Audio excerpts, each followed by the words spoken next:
দেশে অস্থিতিশীল পরিস্থিতি তৈরির চেষ্টা চলছে বলে অভিযোগ করে জাতীয় নাগরিক পার্টির আহ্বায়ক নাহিদ ইসলাম বলেছেন, ফ্যাসিবাদ বিরোধী সব রাজনৈতিক দলকে ঐক্যবদ্ধ থাকতে হবে। ফ্যাসিবাদের দোসররা যেন এই দেশে রাজনীতি করার সুযোগ না পায়, সেই দাবিও জানান তিনি। গণপরিষদ নির্বাচনের পক্ষে নিজেদের অবস্থান আবারও তুলে ধরেন এনসিপি আহ্বায়ক। আমিনুল ইসলামের রিপোর্ট।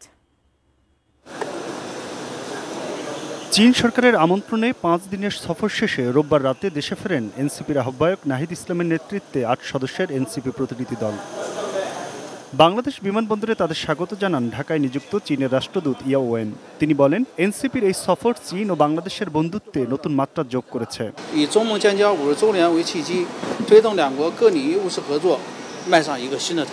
এ সময় এনসিপি আহ্বায়ক নাহিদ ইসলাম জানান, চীন সফরে তাদের সঙ্গে জুলাইয়ের তারুণ্যের জাগরণ নিয়ে কথা হয়েছে এবং বাংলাদেশের অর্থনৈতিক স্থিতিশীলতা এবং ন্যায় বিচার প্রতিষ্ঠায় চীন কিভাবে সহায়তা করতে পারে আলোচনা হয়েছে সেসব নিয়েও। এই সফর আমাদের জাতীয় নাগরিক পার্টির ক্ষেত্রে খুবই গুরুত্বপূর্ণ ভূমিকা যেমন পালন করবে, একইভাবে বাংলাদেশের সাথে চীনের জনগণের সম্পর্ক আরও বৃদ্ধি। এরপরে এনসিপি নেতারা ঢাকা মেডিকেল কলেজ হাসপাতালে চিকিৎসাধীন গণ অধিকার পরিষদের সভাপতি নুরুল হক নূরকে দেখতে যান। এই হামলার ঘটনায় উদ্বেগ জানিয়ে জড়িতদের বিচার নিশ্চিত করার দাবি জানান নাহিদ ইসলাম।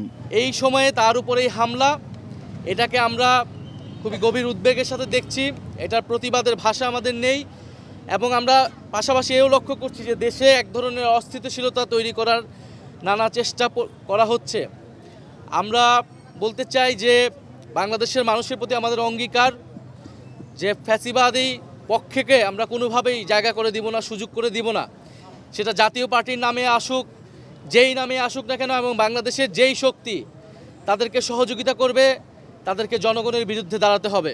Aminul Islam, ATN news, Dhaka.